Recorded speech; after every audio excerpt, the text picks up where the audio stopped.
Oh, now it is.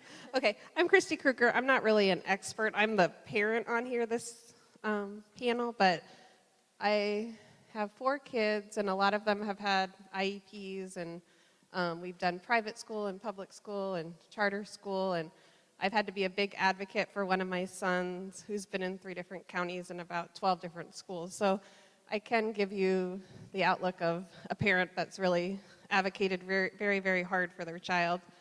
I also am a teacher, and I am Florida certified ESE K through 12, so I do have some background education and an ESE, but I'm going to let them, because they might know more updated laws, but that's who I am. I'm Amanda Crump. I am an occupational therapist, and I work at Children's Therapy Solutions in Bradenton. Through our company, CTS, we have contracts with the local school district and also many charter schools. So I do have about 9 years of experience working in the public schools. So I really have learned a lot about how to work with kids from hard places. I'm also a TBRI practitioner, which is what we reference, the trust-based relational intervention, and a foster and adoptive parent. Hi, I'm Mary Smith. I'm the Executive Director for Family Network on Disabilities, but I'm also a parent of 3, they're my biological children, but all 3 of my children have special needs or a disability. My oldest daughter, who's 26, has Down syndrome. My middle child, who is my son, Paul, he has autism. And my youngest child, who's now 23, has learning disabilities, but recently graduated from Florida Gulf Coast University with her bachelor's degree and wants to go on to be an occupational therapist. We say, why? I wonder why. But Family Network on Disabilities has been in the community for quite a while, and we provide a variety of services having to do with advocacy, education, and caregiver support. And so our caregiver support is a respite program that we provide in both Manatee and Sarasota County. We are also a agency that works with the Chosen Families program in Manatee County, where we provide respite services, advocacy, and parent education through that program as well. So if any of you don't know about the Chosen Families program or have questions afterwards, I'd be happy to talk to you about it. I've been involved with that program since it started 3 years ago. Hi, I'm Donna Donnelly. I'm the Executive Director of Beyond the Spectrum. It's a school for kids with autism and related diagnosis. I'm also a mom of 2 teenage daughters. My oldest has autism, just turning 17, and that's another wow. We were just talking to Mary about how she was helping me with my daughter's first IEP when she was 3. So you're aging me. I'm right along with you, Mary. You know, you're not doing it by yourself. So coming from being a parent in the education system, and she was in the public school system until she got out of elementary school. But Beyond the Spectrum was opened by Catherine Peabody, a mom who has a son on the spectrum as well, and just wanted parents to have more choices. I'm Lori Stevens. I'm an educational advocate and a school success coach. What I like to say is that I come alongside families and help them push the elephant up the mountain. Because when you have a child, it's a hard job, and having one that's 31 and having grandchildren now, I recognize that. I work with children and have since 2001. So as an educational advocate and as a school success coach, when we're going through issues and when kids need help, I figure out how to get them the help, and we go to the meetings and do the advocacy. Parents have, the elephant approach was told to me by a parent. They said, Lori, we were pushing the elephant up the mountain and it was so hard. And you came alongside us and you knew what to do and you started pushing too, and we got to the top of the mountain. So that's always my goal. Let's get to the top of the mountain through advocacy, through coaching, whatever it takes. Thank you all for being here. We're so thankful for this group and that everyone is here, and also for our child care volunteers as well. This really grew out of what we heard as a need, that there's a lot of muddy waters to navigate. When you have a child from hard places, they often have specific needs that might not be addressed in the typical classroom, and you're often left to navigate those muddy waters alone. So we wanted to bring a panel that has a lot of experience professionally and personally and then also allow you guys to ask questions towards the end. We have some questions prepared, and then we want to make sure to leave time open at the end for you guys to ask open-ended questions, maybe about your specific journeys or a specific child in your home. If you have anything in your mind already and you want to offload it, go ahead and write a question down that maybe you have, and we'll save it towards the end. I'm going to keep checking my watch so that we make sure to get to that time. But we want to start with just some of the technical aspects of when your child is maybe not a typical learner or is struggling in the general education classroom and you're seeking services. We just want to talk about the nuts and bolts of that. So first off, we want to ask, what's the difference between an IEP and a 504 plan? Maybe you've heard those terms in your schools. Okay, so IEP, we love the acronym world in special education, exceptional student education, ESE. You'll get to know that one well if you're dealing with that group. IEP is individual education plan, and then a 504. So what an individual education plan does is it offers accommodations and services. Okay, that's key with an IEP. You're getting some type of a service or multiple services. That could be speech therapy, occupational therapy, physical therapy, behavioral therapy, mobility training, something where someone has to come in and provide a service to your child. A 504 is for accommodations only. There is no service involved. The 504 basically accommodates a child to be able to access their curriculum just like their peers. Some of the accommodations could be testing accommodations, such as longer periods of time to test, a quieter, smaller room to test, the test broken up in different segments. So you're not having a person provide a service with a 504.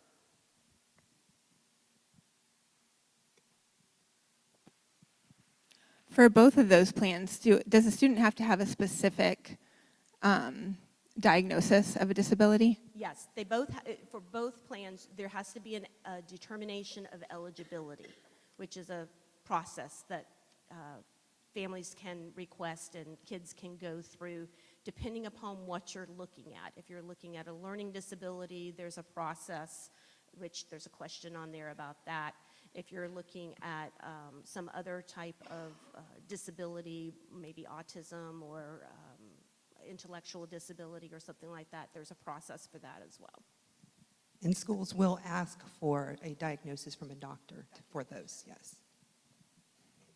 So who is on the team that would set up an IEP or a 504? Or if I have a child with an IEP or a 504, who should I be talking to? Depends on what county you're in. That's a true answer, but the team usually consists of the ESE liaison, the guidance counselor, the school psychologist, the school social worker, the general education teacher, and a special ed teacher. That is your basic team. A lot of times parents will walk in and half that team won't be there. But if you have an advocate there or an attorney there, the whole team shows up every time. And sometimes the first time you go in, there are 10, 15 people sitting at the table, and it's very intimidating. Understand they're just people, but they're part of the team, and they're going to use lingo, and just ask them to slow down and explain it to you. That's their job. So with that, I would like to do a little clarification. There are particular people that must be at the IEP meeting to make it a true IEP meeting. And so if these people are not at your individual education plan meeting or a meeting that you're having with the school, it is not I'll just use this word, legal IEP meeting. And that is what is called the Local Education Area Representative, or LEA. That is the first person I look for in a meeting, because this is the money person. This is supposedly the person coming in from the district that represents the district who can make financial decisions. So if you're going to be asking for a service or additional services and it's going to involve funding, you need to have an LEA representative there. The next is if the child is in special ed, the child's special education teacher has to be there. If the child is in general ed, their general ed teacher has to be there, and the parent. That is really the only people that legally have to be there to constitute an IEP meeting. But as was said before, other people that have knowledge or expertise about your child can be included and should be included, like the speech therapist, the behavioral therapist, and you can bring in outside people such as an advocate or an outside occupational therapist, an outside speech therapist that can become part of your IEP team.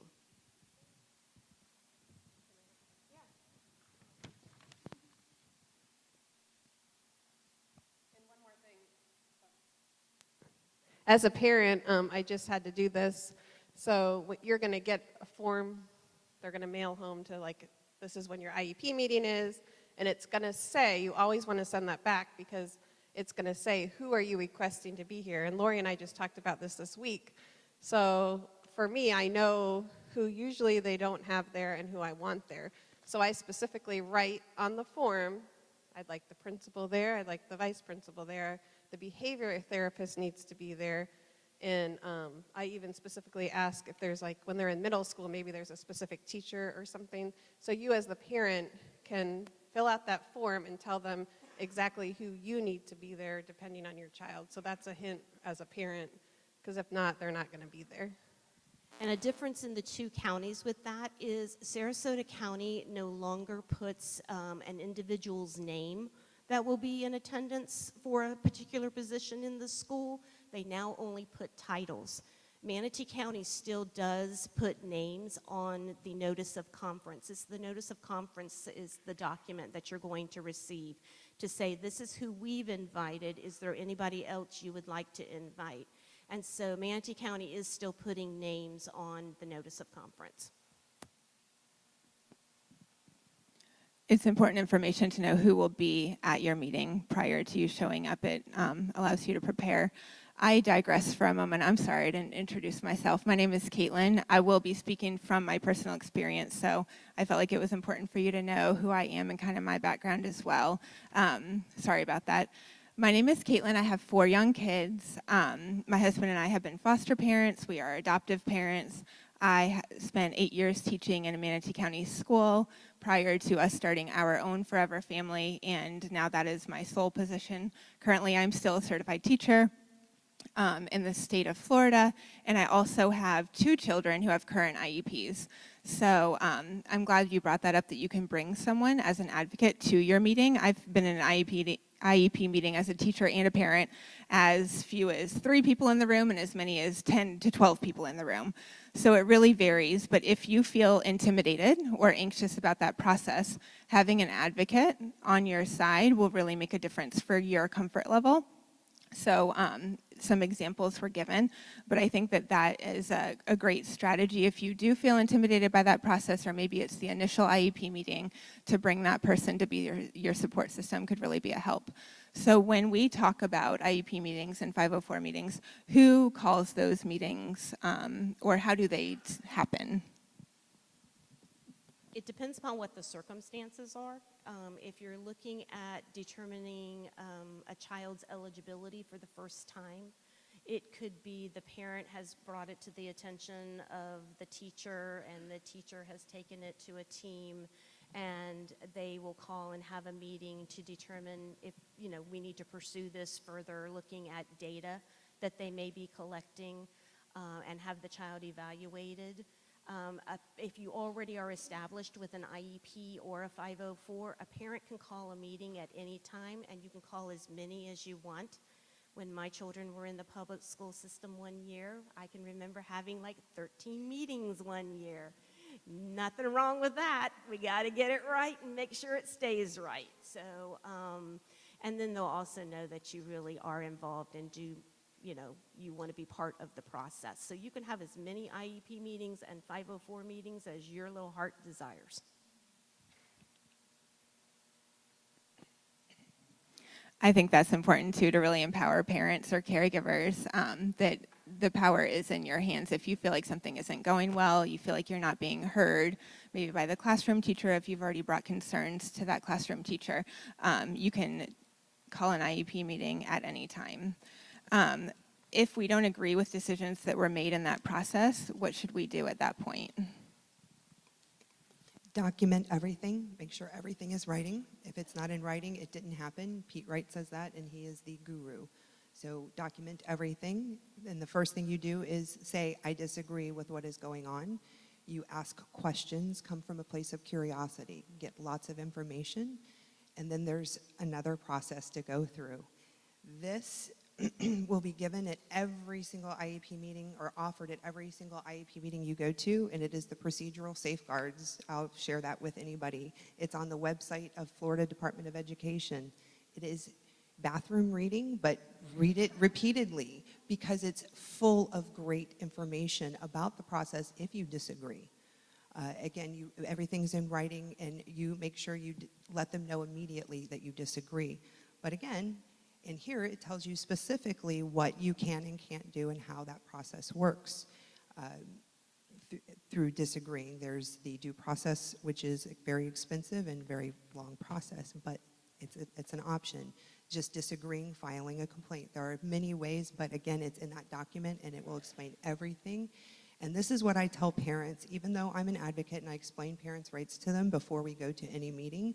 When they offer the rights, if the person has never explained them to the family before, I ask the parent to ask the person to explain their rights, because I want the parent to hear what they say and understand what they understand the process to be. Because if I disagree with the process, I want to be able to say at that point or ask any clarifying questions. So after the first time, if you really understand your rights, I tell my parents to waive taking the paper because, well, you have access to it at all times. Mary, you want to add? Yeah. They have to provide you a copy of your procedural safeguards. They have to offer them to you at every meeting, and they have to offer them to you in your native language if it's other than English, and they have to offer to explain them to you. Sometimes for kicks and giggles, depending upon who it is, even though I may know my procedural safeguards up one side and down the other, I want to know if they do. So I'll ask them to explain the procedural safeguards. If not, I'll waive because I don't need to kill another tree for a piece of paper. Also, I would say too, there are some very formal processes that you can go through should things not be working out. But that's not the goal and the objective. The goal and the objective is to work things out, what's going to be best for your child and their learning situation. There's always something called follow the chain of command. And there is a chain of command established all the way from the teacher up to the superintendent of schools. And so depending upon what the situation is and the necessity for getting an answer or getting something done, looking at the chain of command and following the chain of command that's established in the school district is very important. Sometimes when you follow the process, it takes a long time. So what Mary said is really important. The goal is always to try to figure it out, to work it out before we go to those formal processes, because you can file a complaint with the Office of Civil Rights with the Department of Education. It can take years to resolve. You can file due process. That can take years to resolve, and a relationship gets damaged. I'm not saying don't do it. What I'm saying is if we can work it out beforehand, before we get to that, before we get to the place where we're really angry and frustrated and can't even communicate, that would be the better avenue. And that whole time, that process you were speaking of, that takes years. And the whole time, if our child isn't receiving services, they're the one who is suffering. And we're missing the point. So I think that's a great idea. We approach this as a team mentality. Everyone is on the same team. We are our child's advocate, but everyone there is in the best interest of your child. So I think just having an understanding too of the accommodation levels we can request and knowing our safeguards and coming to the meeting informed, but also knowing that you're not going in front of a group of people who are adversaries, but you're all there for a common purpose and goal. So if our child has an IEP or a 504 and we feel like we're informed about when they're meant to be receiving speech or occupational therapy services and we feel like the IEP isn't being followed, maybe they're not being given appropriate accommodations, what should a caregiver do in that case? Mary already said it. Follow that chain of command and put it in writing. First, you start with the teacher. Let the teacher know, this is what I see that's not happening. This is what I'd like to see happen. This is why I'd like to see it happening. This is what I know works for my child. And it's in his IEP. The IEP is a legal document, and legally they are required to follow it. Every person that comes in contact with your child at that school is legally responsible for following that document, whether it's a 504 or an IEP, and the accommodations are their responsibility. And if they say, well, I didn't know, that's not acceptable. That's not our fault. That's not our problem. It's their responsibility. They're in contact with your child. And that's the school level's responsibility to take care of it. If the teacher doesn't resolve it, the next thing I do is I say, okay, we're going to send another email to the teacher saying, hey, I asked for this. It's not happening. And I'm going to CC the ESE liaison, who is typically the LEA in the meetings, or they'll bring the principal in. If that doesn't resolve the situation, I include either the assistant principal or the principal in the missive, depending on which one's involved with the child or that family. And if that doesn't resolve the issue, I pull someone in from district. And I have gone so far as to send an email to the superintendent of Manatee Schools when all else failed. So follow the chain of command and make sure everything is documented. Just an example of that, when I don't remember exactly, I think my daughter was in 4th grade. Everything that you guys were saying, I don't, again, remember the specific situation, but I was upset. Something wasn't being done, the teacher wasn't doing it, and I wasn't getting anything, so I didn't do it one at a time. I just emailed everybody from the teacher to Tallahassee at one time and got somebody from high up going, who's taking care of this? I'm like, okay. But the one thing with doing that is that you have to remember your child will still be in that classroom, at that school, and on campus. So depending upon what the issue is and what you need to get resolved, you have to look at your child and the position, that they could be put in if you go straight to the top first. Yeah, I completely agree, and it was the level like, okay, I'm done, nobody's talking to me, and let's go. So what Mary is saying is ultimately your child and you still have to have a relationship at that school. So we don't want to damage that. And whoever you bring in with you, make sure that they're very mindful of that as well. Whenever I enter a school, I make sure that I'm leaving it in the same way I found it so that I can come into that school for another family and still have a safe relationship, because that's very important. And also, yeah, don't start always at the top, because then hurt feelings happen.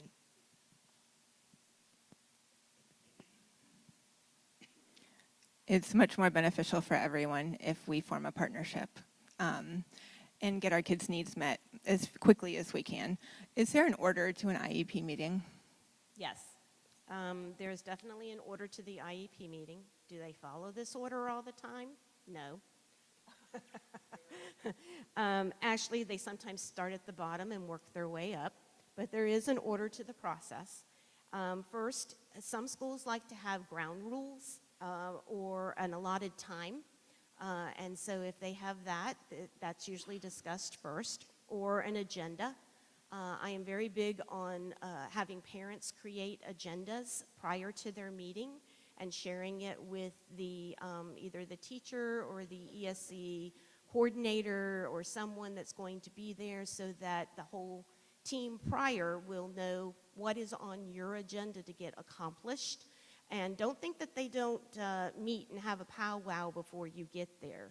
Often I go in and we're sitting in the lobby and our meeting was at 11 o'clock and it's 11:15, and I'm like, where is everybody? Oh, they're down the hallway. Okay, we're having the meeting before the meeting. Don't be surprised, but this is why an agenda is very good to have. And 9 times out of 10, I have found that they will follow your agenda over theirs, usually. The next is you want to review the IEP to discuss progress and data. Data is very important. It's a very important tool that needs to be used by everyone that's working with your child. It can get you services. It can get you Just a lot of really good things for your child should they need it. But if you don't have the data, you can't make the argument that your child needs a service or needs an accommodation or something like that. Then you would review evaluations. If you're there to talk about a new evaluation or an updated evaluation, you would review an evaluation. Then you would allow input from the teacher, the student, the parent, and any outside evaluators that maybe you've brought in that have worked with your child, and any evaluators from the school. And I know it has on their student, and you're thinking, why would I have my kid at this meeting? You need to have your kid at this meeting at some point in time. At 14, legally, they have to start inviting them. That is the law. But you really should start before that, because we want to, with our students with special needs and disabilities, is teach them how to become self-advocates. They need to learn how to become self-advocates in various situations and circumstances. Because when they graduate from school, depending upon what their need is and depending upon the circumstance, mommy and daddy may not be there all the time. And so they need to learn how to self-advocate for themselves. And they're not going to be able to do that if they don't understand what's going on or the process or what their needs are and what their strengths are. So then you would look at, they would give you a present level of performance. So where is your child in comparison to like typical students? Are they on grade level? Are they performing at grade level? Or are they on grade level in English but struggling with math? Those kinds of things. Then you would look at your goals and objectives on your IEP to see if they're really good goals and objectives. If you have the same goal on your IEP that has been on your IEP for the last 5 years, get it off there. It's not a good goal. If they weren't able to do it in a year, it wasn't the right goal and it wasn't a good goal. An IEP goal is to be able to be accomplished in 1 year's period of time, or it wasn't the right goal. Then you would look at the services that are being provided to reach the goals and the objectives, such as OT, PT, speech, mobility training, vision services, those kinds of things. Then you would look at the placement. Where is my child in relationship to typical developing children? Are they included? Are they in full general education? Are they mainstreamed? Are they in a self-contained classroom? Are they in a separate school? Are they hospital homebound? There's a variety of different placements. Then you would look at an implementation plan. How are we going to implement this IEP? And who is going to be responsible for what parts of the IEP? This is where you get to hold people accountable, and you need to have it in writing. I know in Manatee County, they still take conference notes, which is a good thing, because that's where you would hold people accountable for who's going to implement what. In Sarasota, they don't do conference notes any longer. It's a little tougher, but there's ways to do it. And then finally, progress monitoring. What tools and things are we going to do to monitor the child's progress for when we get back together again in 6 weeks, next report card period, end of the year, whenever you set that up, to look and see if my child is progressing on these goals and objectives. That's the agenda that they should follow. Oftentimes, first thing you hear is, oh, we've got this lovely class, this lovely ESE class, that would be just perfect for your child. That's placement. And that is, it's illegal to talk about placement first before you've talked about the other things listed prior to that. The two things I would add to what Mary said. Number one, if they have an agenda and they say, oh, we only have so much time allotted, and you're at the end of that time allotted and there's still more to discuss, you just reschedule. You schedule the very next meeting before you walk out the door, so you're not feeling rushed, that you don't have to complete what you're doing in that moment, because you don't. You do not. The other thing I would say to that is about the data. Make sure that the data that they're putting on your child's IEP is relevant. A lot of times they like to put just all this data and it's just not relevant. And as they're going through and writing on your child's IEP and the current levels of performance and their strengths, If it's smacking you in the face that there's a lot of negative tone, speak up and tell them you want it changed, and they will change it. That's an important piece too, because that IEP goes in their CUME file, and their CUME file goes with them everywhere, every school they go to. So that data, that's why it's important, it's relevant, will follow them everywhere they go. This process is an important process to make sure that we're getting all the information on there and getting it accurate and correctly as possible. And just one other note with the data, when I see how are they going to collect data and it just says teacher observation, we need more than just teacher observation. That's just too, that's too subjective. We need some type of, I don't care if it's tally marks, tick marks, some kind of way to collect data on the goal that you're talking about. If it's just teacher observation, you need to say, nope, we need more than just that. And I also, as a parent at the end, so when we're talking about the implementation plan, I then go home and email everyone that was at that meeting, and I say, thank you guys all for meeting, and then I basically go over their plan. Thank you, this person, for trying to get him a one-on-one, and thank you for this person for, in the next month, like you said, getting him his new speech eval, and I go through and basically recap so that they know, I know, and then I follow up in a week or two and say, have you done the evaluation? How many times? So that's my little hint with the implementation plan. Just send them all a thank you email.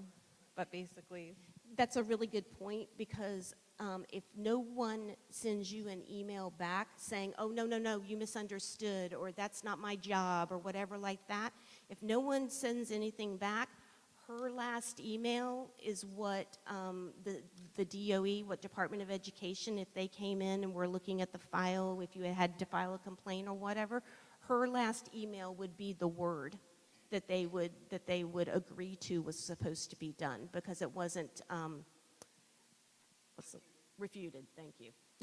and then I keep my own data. So anytime there's a referral or a suspension or, like a tally sheet that comes home, I collect them all, and so then I make up like what I'm thinking they're going to say, like, oh, he's had this progress or this, and then when they're saying, oh, he's only missed this many days because we've pulled him out, then I say, well, I have data that he's been in school suspension, whatever, or missing this many minutes of class, and I always write up an agenda and I hand it to everyone, and I make sure that I'm pretty much leading the meeting, and so. Do not apologize for that, ever. Ever, ever, ever. Do not apologize for that, seriously. I think those are all great points. And the allowing input piece of that, I found that the folks in the IEP meetings are really open during that time for hearing from the parent and the teacher. So sometimes it's hard for us to think on our feet if we're nervous or anxious or if our guard's up. So I would suggest, jotting down notes before you go to the meetings, things that you're seeing at home, things that they're coming home with, things that you've seen from the classroom, any concerns that you have, and also things to share, joys or hopeful things that have happened in their recent histories, to share that at that time. They really are open and want to hear from the parent and the teacher as far as who their child is and what dreams they have for them. Great points on that. Thank you for sharing that. So switching gears to another favorite acronym, what is an FBA? An FBA is a functional behavioral assessment.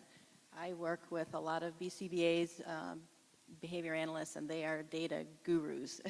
Their favorite thing is graphing. Basically, if your child is having a tough time in school, you're getting referrals, suspensions, there's something going on, and you need to find the function of the behavior. I'm not a big fan of the word behavior, because behavior could be caused by they were hungry, they didn't feel good. And so the behavior analyst's job is to go in and observe and to speak with the teachers and the therapists and to take data and to find out what's the reason this child's having a problem. Is it only during math? Is it they're coming in hungry? They're not sleeping. And then to take that and to put a plan in place with the teacher. I know, again, kind of going back to what I dealt with this, my daughter's 17, but just, I think when she was in kindergarten, I asked for an FBA. And you're right, it's the law for you to get an FBA. The problem was it took a long time. There was one behavior analyst for 6 schools. At the time, I don't know if this has changed, I was able to bring in my own BCBA to do observations, and then fortunately I had a wonderful teacher in Mrs. Shao that we put a plan together, and she was there for almost a month. It was a little bit longer than they said, but Ms. Shao kept saying, well, just let them keep coming. But I don't know legally now, I've heard that there were some issues as far as letting outside therapists come in. But they did basically her problem was where she came from in a private school was very prompt dependent, so she had no idea how to function independently. They would say, Shannon, walk over, sit down, open your lunchbox, take out your sandwich. They would tell her everything to do. So then when she went to a public school and they had different centers they're supposed to transition to, she didn't know how to function independently. So it was something as simple as that. But there's so many different reasons, and that's the behavior analyst's job, is to go in and define the reason. And then you can create a plan, whether for transitions, to make a visual schedule. There's a lot of different things that you can do. Okay, so a couple things. Functional behavioral assessments are considered evaluations, and if you've never had one before, they fall within the 60-day rule of being done as an evaluation. So actually, it's 30 days to get your consent. You have to consent, even though you ask for it. Don't leave the school without signing the consent form, because that just prolongs the time. And then they have 60 days to complete the evaluation, and to the plan that I almost called you Shannon, that Donna was talking about is called a positive behavioral support plan, and that's basically the plan that they're going to follow to work on the different behaviors that they're seeing and everything, and then to teach the staff, anyone that's with the child, teacher, aide, lunch room, cafeteria aides, librarian, media center, any place that child goes, they should have training on what we're going to do to help this child with their behavioral issues. And it can be so many different things. Another thing they did was she didn't know how to go to the lunchroom, so they had her OT, actually, that was part of the session, is to go to the lunchroom with her and show her what you do. There's just so many different things that it can be. An FBA looks at, okay, what's the antecedent? So what happened before the behavior? Then they define the behavior, and then they look at the consequence of the behavior. Quick story, I had an 8th grader transfer into my private school that I was the director of. He'd never been in a private school. He hated math. He lines up, he was nonverbal. He lines up, he goes to math every day for a week, and he was fine. 5th day, he's in line, and all of a sudden he starts freaking out. Everybody runs over. What's happened? What happened? And everybody says, nothing. We're standing here in line. We're going to math class. So, well, I can't let him go into math class. He's screaming and hollering. I take him out. I put him in the office with me, and I'm like, what happened? And I can't find out what happened. 4 days of this. So the antecedent was he was in line going to class. The behavior was he was screaming his head off. The consequence, he was getting out of math class. Guess what he hated? Math class. When I figured out that the behavior was a result because he wanted the consequence, he wanted out of math class, he started going to math class again, and the behavior stopped. That's what a BCBA does. They look at what's causing the behavior. So that's an important piece to understand how that works. And it can be for kids with ADD that is just sitting there, they're not functioning. It's not just for those kids that are behavioral issues, as in bad behavior. When we blink, that's a behavior. When we sneeze, that's a behavior. When we eat, that's a behavior. Everything's a behavior. What are we going to do to shape the behavior? And please understand, the people that do the evaluations and do the plans, they know exactly what they're doing, and if they were implementing it, it would always go off without a hitch. Make sure that the teacher or whoever's working with your child is implementing that behavior plan with integrity. That they're doing it, and they're doing it correctly and with integrity. Because I've seen where the plan was beautiful and it was being followed, the child would have been fine, but it wasn't really being followed with the correct intent and integrity. So that's an important piece as well, that they're doing that.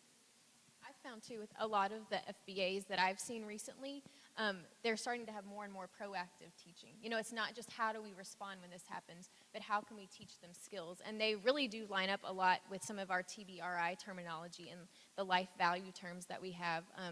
One of the big ones I see a lot at our school is like how to wait. So teaching that child how to wait, how to accept no. So these are things that we can definitely come alongside as parents or as caregivers and make sure that we demonstrate that we're wanting to help carry out that FBA too at home and help teach some of these proactive strategies that really line up with our values as parents. That's a great point. This can be viewed as like a plan for success, right? Setting that child up for success. So this can be requested by the parent, is that correct? And it doesn't have to be based on a certain disability or diagnosis. Excuse me, thank you. There's a behavior or something that's going on. I mean, like I said, you start getting referrals and, detention and all that stuff. And just like what was said, it doesn't necessarily have to be a bad behavior. Behavior, good or bad, is something really that's considered out of the norm. So if your child's doing something out of the norm or out of what other typical kids are doing, that's a behavior. And so there may be a way to work on that to, like, why am I having a problem with names? Sorry. Lori said shaping it or reshaping it or extinguishing it and introducing a new behavior or a different behavior or a more appropriate behavior. So when they talk about behavior, it shouldn't always be possibly bad or negative behavior. But it is inhibiting their success, typically. And again, can be not answering a question and come to find out that there's a processing issue. And just be like, people don't sometimes give you enough time. And those are things that could lead to another diagnosis that could potentially give them the strategies and modifications that they need to be successful. So we're like detectives. Just a personal note on that. My son, I guess his out-of-norm behavior was he had some issues with boundaries this year when he started kindergarten related specifically to food. So the teacher and I set up an FBA specifically to document what accommodations we were making at home and in the classroom so that he could be set up for success and feel safe in the classroom while getting his needs met, but also so that next year when he goes to first grade, that is already in place. We don't have to start this again from square one, and he won't have to go through the same struggles that he did for 6 months out of the kindergarten school year. So that's another way that it's just on your side to be able to set your child up for success that much sooner with a new teacher. When we talk about an IEP, a 504, that's a formal process, and we have to get to that in specific ways. It used to be called RTI. Now it's called multi-tiered systems of support. Can we explain that a little bit more and what starts that process, how long that process takes, and what the end result of that could be? One of my favorite things to talk about is RTI, response to intervention, which is now called something else. Multi-tiered systems of support. Yeah, and I don't even go there, whatever. Everybody knows that this is what we're doing. So every kid in every school is in level 1 RTI, and that's what I'm going to call it because it's easier for me. And all it is the teacher's teaching and the students receiving the information, and there's a grade, right? So there's an intervention, she's teaching, he's receiving it, and he's showing if he can or can't do it. If he can't or they can't, we go to level 2, tier 2. Now, this is smaller groups. It's 2 or 3 times during the week, and it's specific, scientifically based, outcome-driven material. And they have to document what they're doing. It has to be for that child's specific issue. So if it's comprehension, they can't do decoding. They have to do something about comprehension. If it's fluency, they have to do something about that, not comprehension. It has to be specific. Okay, so they collect data for their 6 data collection points every 2 weeks. And, we're not seeing a whole lot of growth, so now we're going to bump them up to tier 3. Tier 3 is where now the teacher's doing either one or two kids in the group, and it's every day for 5 or 10 minutes, and it's a different intervention than they were doing for tier 2. Oh, and by the way, they still have to do tier 2 and tier 3 at the same time. When you get to tier 3, if you're not already involved in the IEP process, somebody somewhere has dropped the ball. They can do testing concurrently when you're doing this process, and they will try to say, oh, no, we have to do this process. No, they can do evaluations concurrently while they're doing that.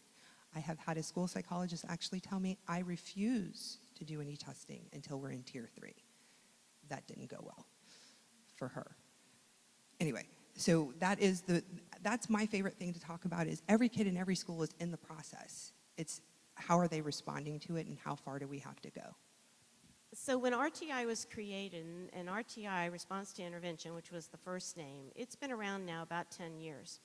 And it was actually supposed to be used to catch students that may have gotten behind for various reasons in their learning. It could have been because they had a crappy teacher one year. I'm just going to say it. Or there could have been circumstances within the household beyond their control, depending upon what their household was like. Or there could have been a medical problem and they missed certain parts of school or something. But somewhere they've gotten behind. And so what RTI was supposed to do originally was to catch these kids up and possibly not label them or identify them as a student with a disability. But what's happened is the process is now, in Florida, back then it was only supposed to go till 3rd grade. RTI was not supposed to be carried on past 3rd grade. But Florida, in its infinite wisdom, and DOE, decided to latch on to RTI, and now they use this process for everything. Not just for learning disabilities, but for other types of disabilities as well. You have to go through the RTI process. You want to get the fast pass through the RTI process. And the way to get the fast pass through the RTI process is to stay on the school constantly.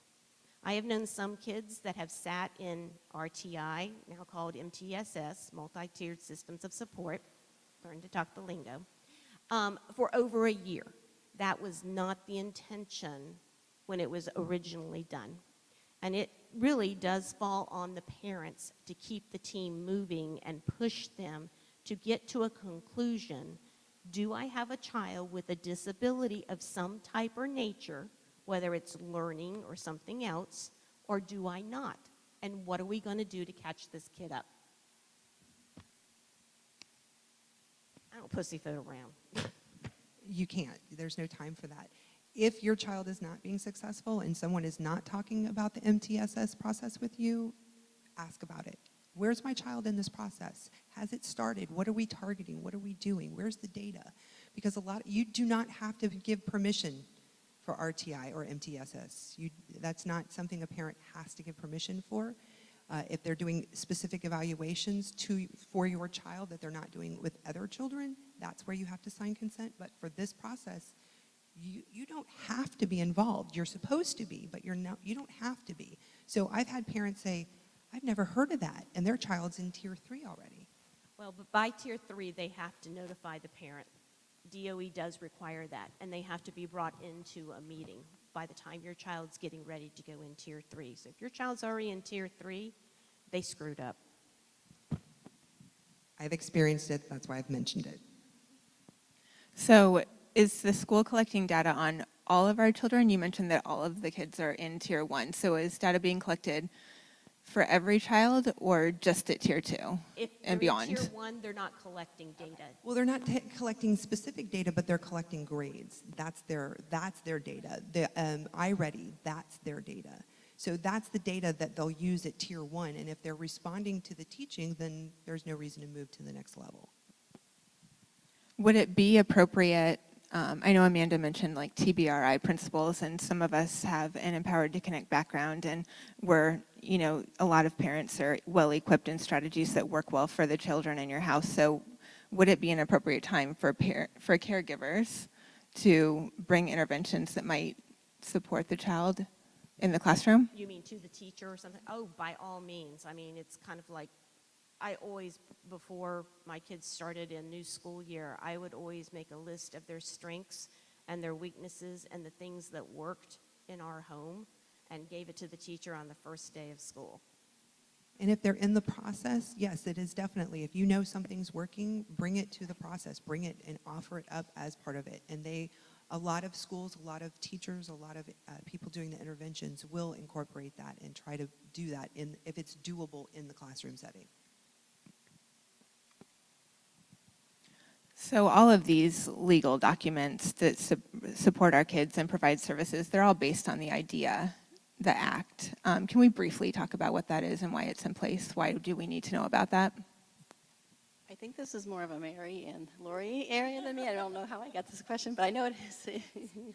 It's to provide a free and appropriate public education to students with disabilities. So by law, they have to be given an education, and they get accommodations, their IEP, they get speech therapy, OT, whatever they need.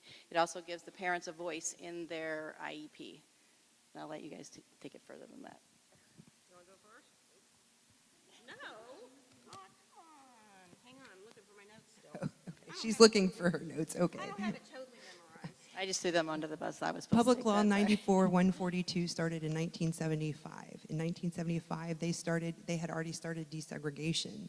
Well, when Public Law 94-172 came to light, which was the initial IDEA law, all of a sudden desegregation really started happening because they had people in the schools looking for the implementation of taking care of our disabled kids, and they were noticing that desegregation wasn't happening. So that was a double whammy for schools. I found that interesting. I was a part of that. I went to an all-black school because they started desegregation in 1975 in Indianapolis, Indiana. So IDEA was created because they were going to schools and the kids were not getting serviced. Oh, he's retarded. He can't learn anything. Send him over there. Or they wouldn't even allow them on campus. So the parents said this is not acceptable and my child deserves to be educated. And that's when IDEA first came around after Public Law 94-142. Yeah, I found my notes. Okay, so she's right. It's been around for a long time, and it's had a couple what we call reauthorizations, which means it's a federal law. So the feds go in and they look at it and they tweak it and they get feedback from all kinds of disability groups and parents and school districts and things like that, and they tweak on it. But it has not been reauthorized since 2004. We thought there would be a reauthorization in 2010, and it has not happened. So we're wondering when it may happen again. But basically, what the federal law says, or the Individuals with Disabilities Education Act, that's IDEA, and actually it's now called the Individuals with Disabilities Education Improvement Act, but they still call it IDEA. They don't put the I in there. It's to ensure that children with disabilities have a free and appropriate public education that emphasizes special education and related services, and here's the key part, that is designed to meet their unique needs and prepare them for further education, that's after graduation, if they want it, employment, and independent living. So if all your school is focusing in on is academics, academics, academics, and they're not looking at the other two of education and independent living, they're not meeting the level of what IDEA says that they need to be doing for a child with a disability, for a student receiving special education services. Here's the other thing to keep in mind. I could probably come up with any goal and objective for any level of student in all three of those categories that would benefit them. And so I would look for that within your child's IEP as they get older and older and older. Independent living. What are most of our high school graduates not able to do these days? They're not able to balance a checkbook. They just go to the ATM, stick the card in and hope there's money in there. They're not able to do a budget, and some of our kids may not, but at least to have some money sense. Are they learning coins? Are they learning how to make change? Are they learning how to use a debit card? Because we are debit world, credit world. But so these are some of the things that you need to look at with your child's goals and objectives. Are they meeting these areas of what IDEA says special education has to do? Other things that IDEA is supposed to do is protect the rights of children with disabilities and their parents. You as parents have very specific rights in this process. It's also supposed to assist states, local, and educational services and agencies and federal agencies to provide for the education of all children with disabilities. So the feds are supposed to help the state's supposed to help the county's supposed to help our kids. Now, the feds, IDEA, is supposed to be funded at 40%. 40% of all the money is supposed to come from the feds. The highest it's ever gotten, and this is all over the state, not just the state of Florida. The highest it's ever gotten, 17%. The feds don't even fund it, what they're supposed to do. So then your state has to come in and fund the difference, and then your county has to fund the difference. So this is just some of the things that counties face, school districts face, states face. If the feds or the federal government funded IDEA at 40%, like they're supposed to, it would be a totally different ballgame for our kids. So something, if you have any legislative connections, or, you know, if you like politics or anything like that, our kids need a voice. They don't have a voice, and they need a voice. And things aren't going to change until I truly believe we as parents and caregivers have to be that voice for them, because sometimes they don't have a voice. And then the last thing is to assess and ensure the effectiveness of efforts to educate children with disabilities. So what worked really good with special education up until 2004 was we allowed kids to be on campus, to be in schools. It was somewhat the first time when IDEA got started many, many years ago that kids with disabilities were allowed to be in schools and on campuses. Usually they were in institutions, or they were at home with mom and dad or whatever. So when IDEA came around, they were finally allowed access to a school campus and to a school environment. With the reauthorization in 2004, what the feds looked at was, okay, all this time that we've been providing this special education, has it made a difference? The only difference it made was really accessibility. So that's why they went in and reauthorized IDEA, to make it stronger on the academic, employment, and independent living piece. She said the four-letter word, well, put with an ing, funding. I have heard too many times in a meeting, we don't have funding for that, we don't have funding for that, we don't have funding for that. Have them write it down. Make them put it in writing, because it's not your problem that they don't have the funding. If you can prove that your child needs it, it needs to be taken care of. Funding has always typically been an issue, and so aren't we thankful for our effective teachers, principals, therapists, other individuals who work with our kids, because that all trickles down on their plates, and they feel those exact same things that they do at the federal and the state level. When we talk about accommodations for testing specifically, because we're in the state of Florida and our kids endure a lot of testing, is there a list of accommodations that my child might be provided based on their disability or diagnosis? Yes. The state actually has an accommodation book that you can go to the Department of Education's website, and they have a search engine. And you can, everything now, we used to have something called the clearinghouse years ago, and you could order just book after book after book. It was fabulous. So in this modern technology age, we've gotten away from that, and everything's PDF, PDF, PDF. But you can now go to the search engine and find the accommodation book and the requirements that schools have to follow as far as what you can accommodate during the school year and what you can and can't accommodate for testing, for state testing, like the FSA.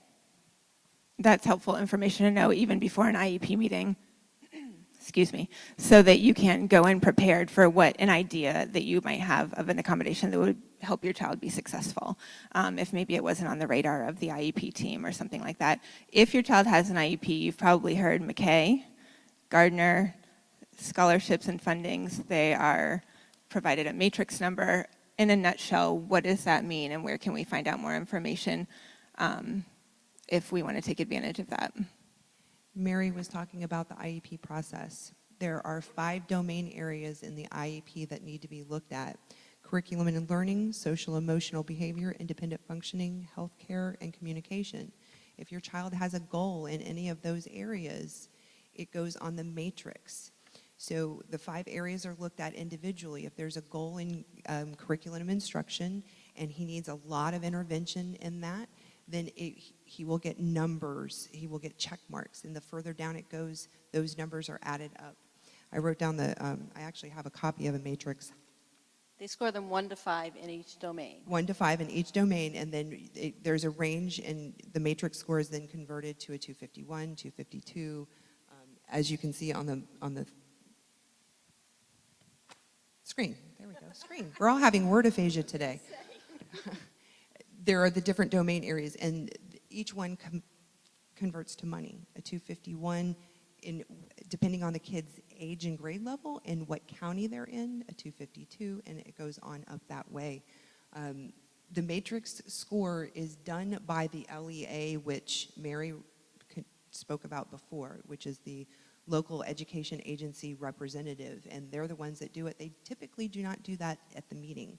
And how you get that information is by calling the school or the district and asking for your child's matrix score number. So actually, you can ask for a copy of it after it's been done, and it may not necessarily be the LEA all the time. There are specific people that go through. You can go find the manual.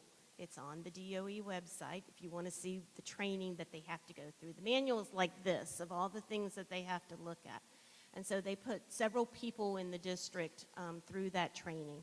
And so basically the matrix is just a check sheet. It's not anything. It's not like the movie The Matrix. It's a check sheet.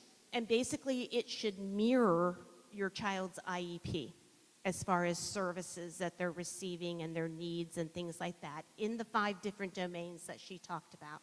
And then that's converted to a number, and then that number correlates to a funding amount that your child can get if you take, well, it's what the county gets, and or if you convert and go to McKay Scholarship, your child would get that amount. And most people, they never mention matrix in IEP meetings. And so when I have people coming to private school, I always tell them to find out their matrix score, and they're like, I have no idea what that is, which is very important for you if you're going to decide to leave public, to find out your matrix. And I always tell them it's not enough just to find out the number, which will tell you your funding, but get your actual matrix scorecard, because you could be 1 point away from the next level, which could be $3,000 or $4,000 more. And once you leave, the public school is the only one that can do that. Once you leave public, you get that funding until, if you don't ever go back to public, until your child is 22. But if you use your McKay Scholarship and then you go back to the public school, you lose the scholarship for a year. You have to be in the public school system or in a charter school for a year before your child qualifies for those scholarship opportunities again.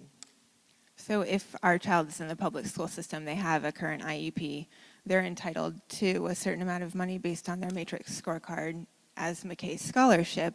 And That if, 5 by September 1st. by September 1st, okay, For that school year. right. So, I'm saying to qualify for use of that.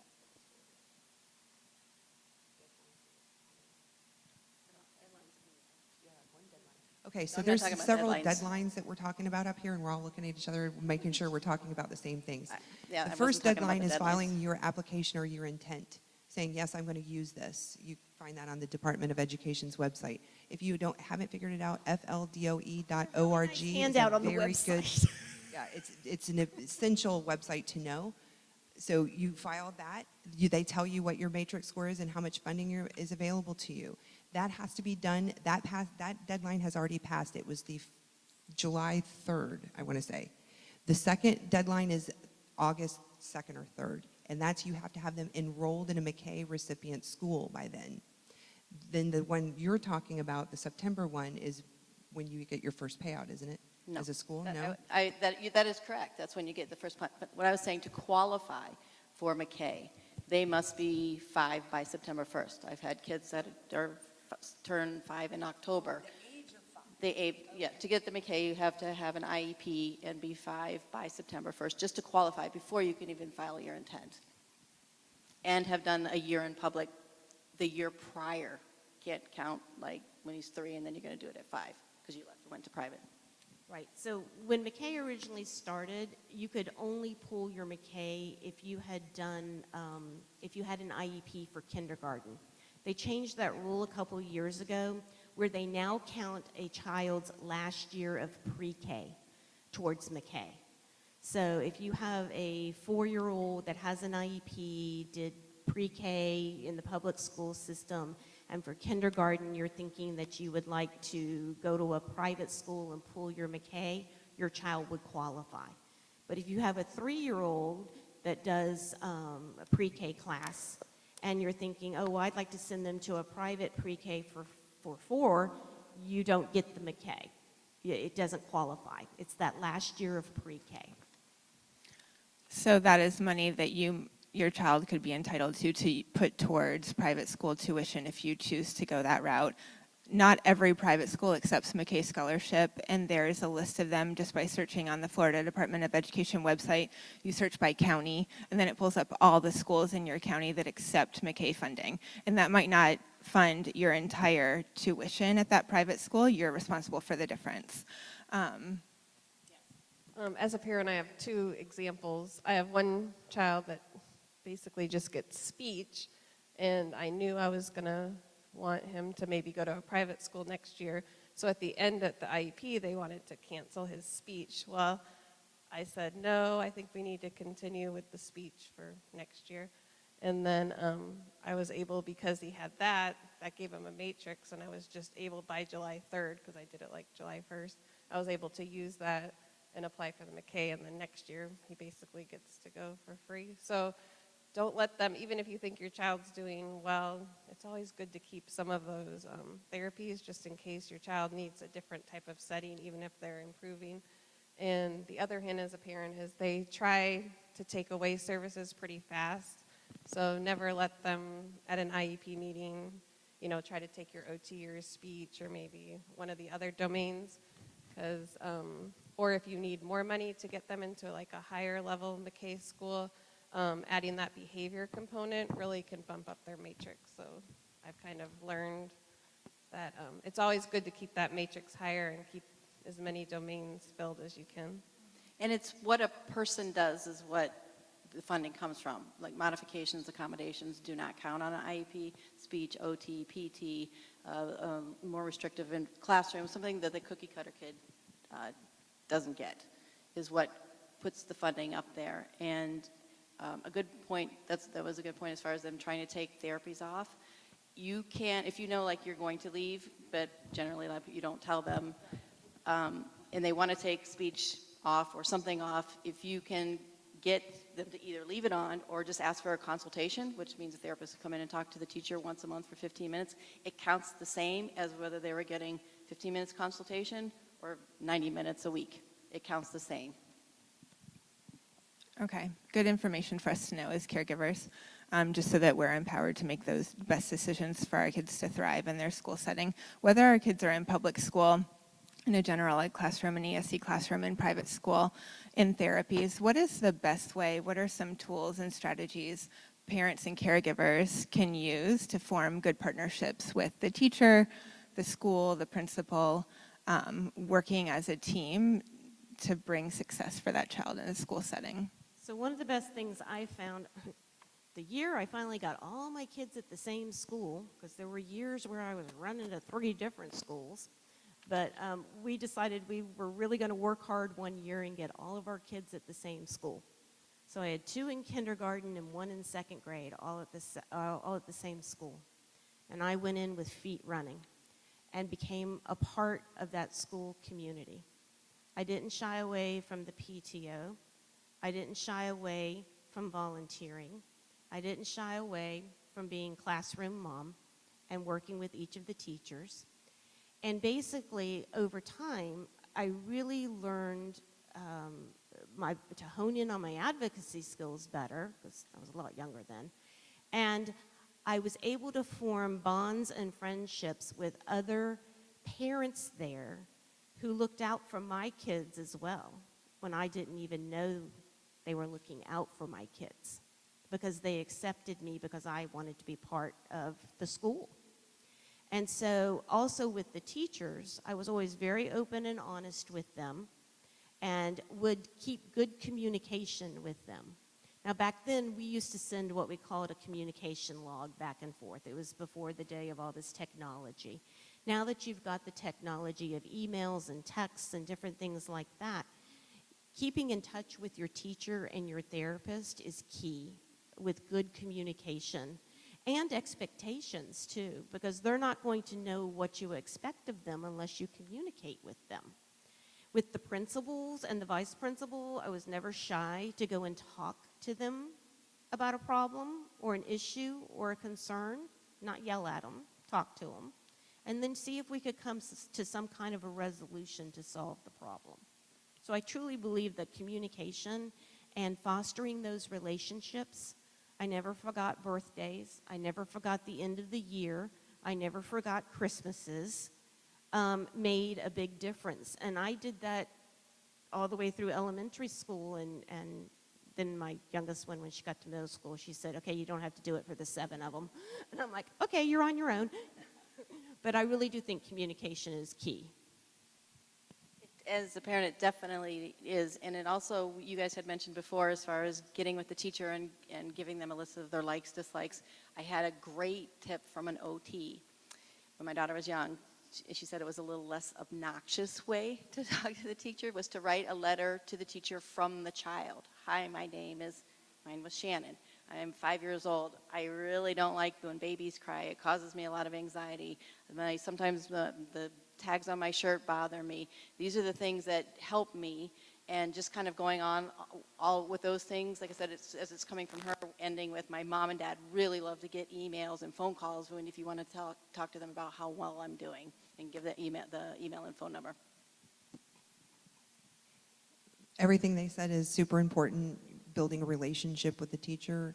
The one thing I would caution, and this is just me, is be friendly, but don't be friends with the teacher that year, because if something goes awry, emotions get involved, and then it makes it challenging to advocate for your child. So be friendly, but I would say not be friends necessarily that school year with that teacher, because it could muddy the waters. But building that relationship, understand that teachers have a lot on them right now. As the years develop and the requirements get piled on, they have to do specific teaching, they have data collection, they have so many things they have to do. They can't do it all. And if we communicate in a non-threatening or non-assertive or aggressive way, they're going to be more open to what we have to say. And what I always tell my parents is just go in with curiosity, because we hear our child's perspective of what's going on. And it's not always 100% what's going on. They may be missing information. And I've had parents call me in a rage. I can't believe she did this thing. And then we come to find out that there was just a piece of information that was missing, and what she did was absolutely perfect. So just go in with curiosity, ask a lot of questions, and keep that line of communication open. And as Mary said, offer to help as much as you can. Be a part of that community, because then they'll know you care enough to be there and do that for them. Those are good points. My principal always joked with parents at the beginning of the year. He said, if you promise only to believe half of what your child says when they come home, we promise to only believe half of what they say when they come to us the next day. So the perception is the reality, so it just might be an altered perception. So I always appreciated as a teacher if a parent came to me with concerns after the school year had started and I was allowed to get to know their child on my own and make a connection with that child before getting information about maybe challenges they had last year, specific needs that they had. And I'm talking only like, that first week. I just mean before open house. Give that teacher time to get to know your child, connect with your child. Teachers are in the classroom because they love kids, and specifically your kids. So knowing that they're on your side and they want what's best for your child as well. Your children may very well come from trauma. we can't assume that our teachers are trauma-informed unless they're at a trauma-informed school, which most of ours are not. Are there good resources that we can share with teachers in schools that maybe would be a good way that they could equip themselves? There are definitely a lot of good resources. I mean, one of the great things about TBRI and TCU is that they've come up with videos and articles, and so I've kind of put together a list of a few short things. We don't necessarily want to recommend that our teacher read a chapter book, you know, but just little nuggets of information that we can give them here and there to better understand our kids. So there's an article that's 11 pages long, but it's pretty easy to read, and I've printed out some copies. It's called Caught Between the Amygdala and a Hard Place, and it really just talks about brain development and how kids from hard places, you know, the upstairs brain and the downstairs brain, maybe some of the terms you've heard from TBRI and Empowered to Connect. But really, I think just having an intimate, like, personal conversation with a teacher or even the classroom aide, so that they can better understand your child. A lot of what we've talked about today is more process and meetings, but I think really the more that you're able to just educate your teacher on not always just your specific child, but just children from hard places in general, I think is really important because, you know, when we look at behavior, we always think about willful disobedience versus survival behavior. And so our immediate reaction really is our perception of that child and how we respond. So if we can help change a teacher or a staff member's perspective of maybe why they're doing something they're doing, I think that's a really good foundation to lay, because then once they have an understanding of that, we can give them additional tips and advice for things that might work, specific strategies. Yeah, within the school districts, there is a program called SEDNet, which is for children that have emotional issues or need assistance with emotional counseling or different types of services.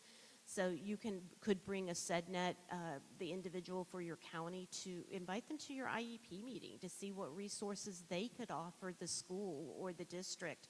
The other thing too is like I said, I have 3 children. They're all my biological children. They're not adopted or anything, although I got asked, did you adopt them that way? Anyway, and so what I have learned in the last 3, now it's going on 4 years, working with the Chosen Families program, is this whole world of children that come from trauma. It never dawned on me, I have to say, I was ignorant. It never dawned on me that a child that had been in foster care or was adopted into a loving home would experience anything after that. You know, and that actually is most people's reaction or feeling. They don't associate the word trauma with some of the things your kiddos may have gone through or will experience as they grow up. Because when they hear the word trauma, and I see this all the time, now that I've kind of learned more and I talk more when I'm working with a family that has an adopted child or a foster child or something like that, and we start talking about the trauma, they're looking at us like, were they in some kind of a car accident?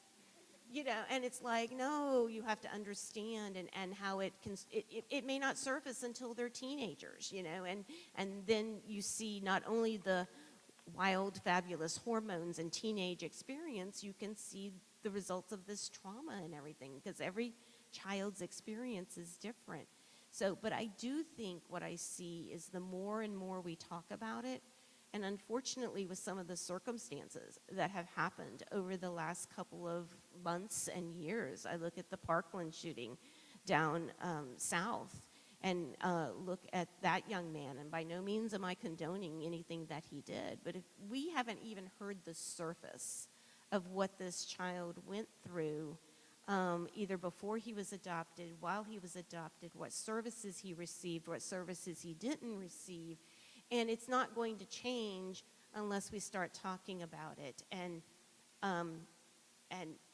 start talking about it openly, so that our kids can get the services and the help that they need, so that they can go into an adult life feeling good and whole about themselves. That's a great point. And that article is a great one, Between the Amygdala and a Hard Place. We'll add that as a link on our resource page so it's easy to find as well if you don't pick up a copy tonight. It's important to always be curious, and if your child's experiencing something in school that you feel like needs to be brought up, ask the teacher lots of questions and get the teacher's perspective as well. It also might be helpful, like my personal family is a conspicuous family. One of my children is from Africa. So it might be helpful, if that's your specific case, that you give the teacher tools when questions come up that she can be equipped with and answer those things appropriately as well. You know, like, why doesn't she look like her mom, and things like that. If you bring those resources to the teacher, she'll be empowered to then answer those as you would feel appropriate. We'd love to open it up for questions. We could talk about these things all night, so. The only thing I would like to add to what was said was that you're the expert on your child, and don't let the teacher tell you that they're the expert on your child. The teacher is the expert on education. I have a mom who has a nonverbal child who was in elementary school, and they said that she didn't do anything all day long. At home, she was reading at the 4th grade level and doing double-digit math with regrouping. But in school, if we give her a Cheeto, she'll do it. Mom videotaped it and took it to the school, and they had to do something then.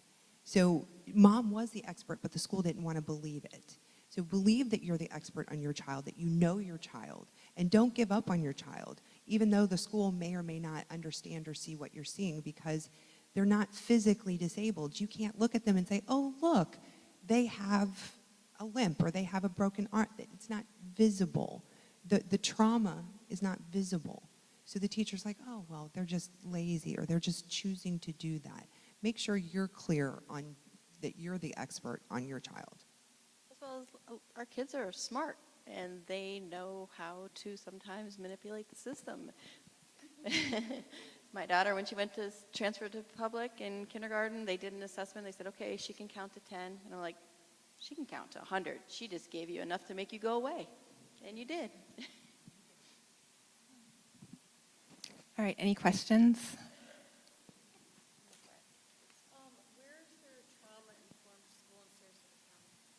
So where is there, or is there, a trauma-informed school in Sarasota County? They do talk about it. I have heard them talk about it at the district level in Sarasota County at a meeting, but I don't know where those schools are. So that could be something. There may be one, but I don't know where it is. Yeah. So if you really want to find out, you get in touch with the SEDNet person in Sarasota, and they should be able to tell you if any of the schools in Sarasota have received some kind of trauma training, education, or something like that related to. Okay. Is that SEDNET? SEDNet. Yeah.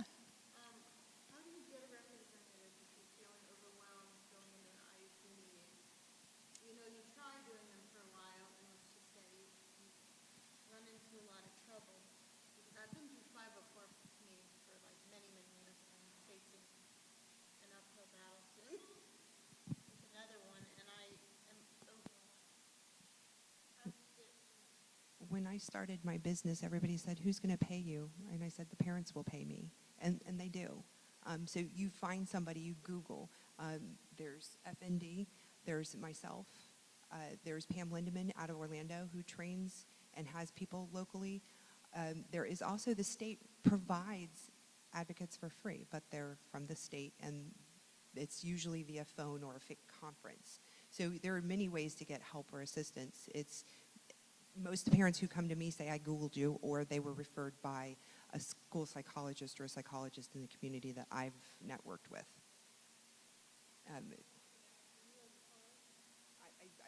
There's information over on the table from all of us over there about what's available. I heard a question in the back.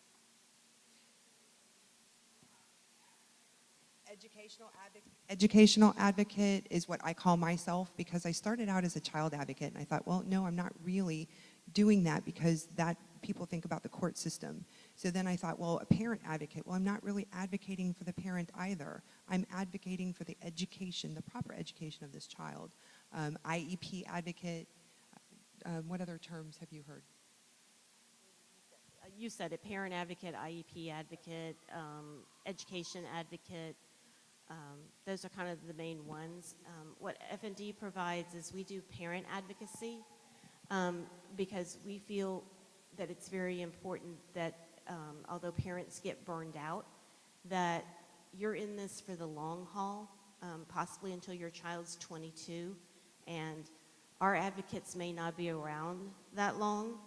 And so knowing and understanding, even if it's just basics, I always encourage parents to take any kind of classes that may be offered in the community.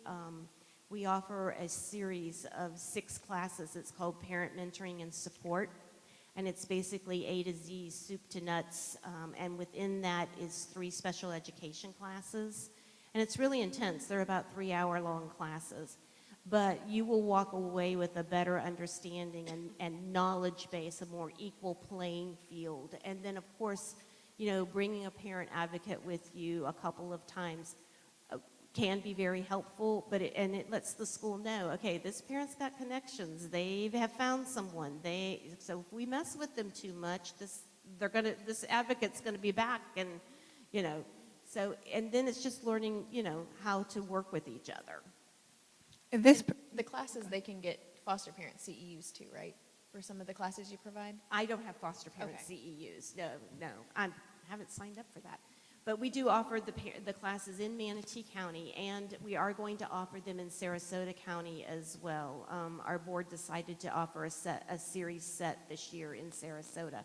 But Sarasota families are more than welcome to join our Manatee classes.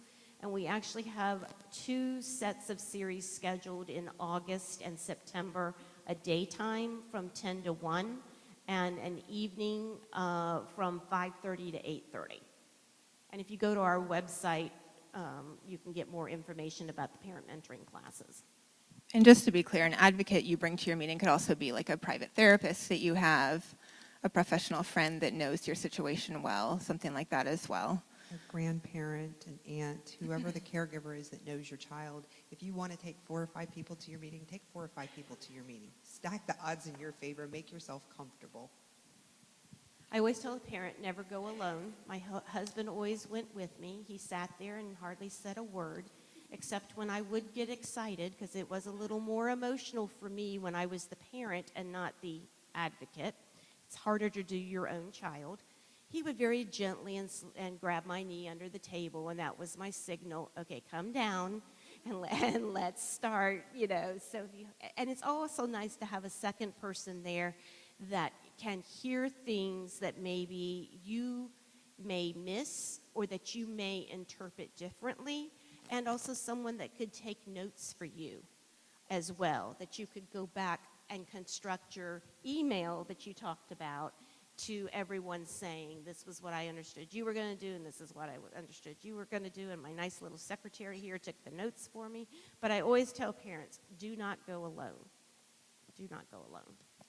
And to go along with that, you may record the meeting. However, you have to notify the school ahead of time that you would like to do that. And if you just make it your protocol that you want to record the meeting, you just like, and here's what I tell my parents. If the school is calling you and you're always busy, or you have an auditory processing issue, or you're stressed out, you're not going to remember half of what they say. What I tell my parents is just tell them, listen, I'm in a hurry, or I have short-term memory. Could you send me an email? So that they're then responsible for putting it in writing to you, is the one thing that I would say about that. And I lost my train of thought. What were you talking about? Just one more quick question, then we'll wrap up. I don't know how quick it is, but I'll try. My question is that, okay, I have a super smart kid, but with some major behavior issues. So I really found it difficult to figure out where I went. And this is all really new to me. Like, I just thought I had this super smart kid who, you know, wants what he wants, you know? And now I'm like feeling like there's a lot more to it. I had a really, really rough school year. Just broke my heart. But one of the things a teacher would tell me is, well, I don't want to get the school involved. I don't want to take this to the next level because he'll be marked. And so I remember you said, about the data being tracked down. And my question is, one, does it hurt the kid later? Because you said it followed him all the way through. Because, this teacher made it sound like you don't want to go to the next level.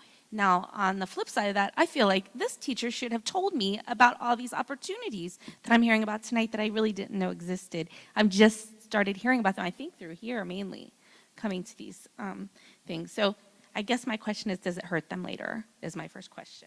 No, it actually can benefit later in other arenas.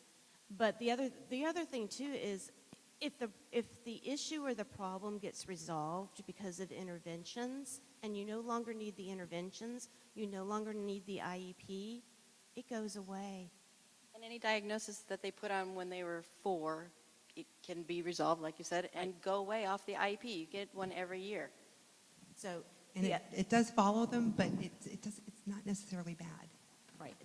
The area where it can help is actually looking at some services post-graduation that could be helpful to them through vocational rehabilitation. It's another department of services that helps students, if they do become identified as a student with a disability, that could help them in the areas of that employment, post-graduation, and vocational, training kinds of things, because that's what their mission and their job is to get kids that have been identified employed or get them through a post-graduation opportunity for further employment and independent living. My example would be my youngest daughter with learning disabilities. I said she graduated from Florida Gulf Coast with a bachelor's, but she has learning disabilities. She has a horrible short-term memory and struggled with that for years, along with a couple of other things. Well, we hooked up with Voc Rehab, and we were very fortunate that she qualified for Voc Rehab, and they covered her tuition and books for 4 years. So was that a benefit to me and my husband? You better believe it, because she wants to go into the master's program. So, there are other things to look at for, do I do this or do I not do this? What's the repercussions? Are there things, that my child will benefit from while they're in school or out of school? But a label and an eligibility, if the child no longer has it, they no longer have it. And the case is closed. The file is closed.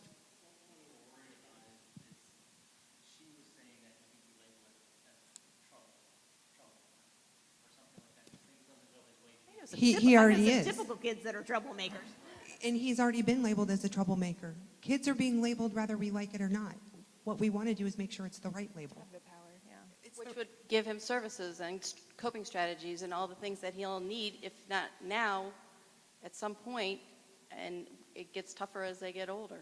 Those are good points. And they want to say, oh, well, we're doing it anyway. We don't have to put it on the IEP. Oh, yes. Oh, yes. What I always say is, listen, I know you're going to do what you're supposed to. And I know you're going to follow through and do this. But what if this family, like the dad gets transferred and all of a sudden they have to move? We need everything in writing. We need everything in writing. And so when they say it could follow them or it could hurt them later, the only thing you're doing is hurting them now by not making sure that it's taking place and being taken care of. So when your child graduates, if you're worried about post-graduation, job, school, something like that, when they leave public school, their records don't go with them. Their ACT scores do, their SAT scores do, whether they graduated with a standard diploma does, but their IEP and their records end. They go into la-la land, into record land. Employers can't get them, schools can't get them, colleges, VOTEC schools can't get them. So that is definitely something that does happen. And let's talk after. It's important to be able to be empowered, sifting through all this information and misinformation. and to know all of your different avenues that you could help your child to be successful now and in the future. If there are many schooling options, if you happen to think that maybe homeschooling might be an option for you, she's going to love that I call her this. We have a homeschooling guru, the beauty in yellow in the front, Amy. She'd be happy to talk with you about a little like navigating the homeschool waters if you feel like that might be an avenue of success for your child. A couple of announcements and then we'll close in prayer. We do have information from all of our panelists on the back table, as well as meals from the Bethel Mennonite College students that we're very thankful for every month to deliver. So grab a meal on your way out as you pick up your children, and thank all of our volunteers for staying 5 minutes extra. Sorry, we went a little over. We do not need to stack the tables and chairs tonight, and I just want to emphasize that we are offering on August 7th the TBRI and Trauma-Informed Classrooms course, which would be a great way for you to get tools to then inform your educators or other professionals that work with your children that probably come from trauma. So I'm going to pray. Go Can I ahead. make one quick Yeah. announcement? Okay, so I talked about parent involvement and making changes and looking at, especially if you're Manatee County right now, because we've lost a superintendent. We don't know who they're going to bring in.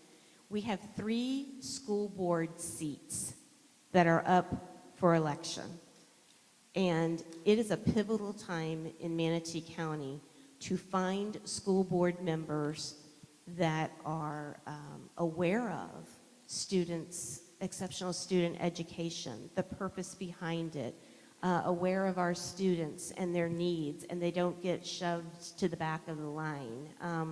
And so one of the things Family Network is doing is we are having a school board candidates forum where all the school board members, there's 8 people that are running for school board positions, all of them have accepted to attend our forum and answer specifically questions on exceptional student education and their knowledge, belief, experience, what they would do. And some of the questions we're asking are, how are we going to train these SROs and guardians that are coming into our school about kids with disabilities or kids that have trauma?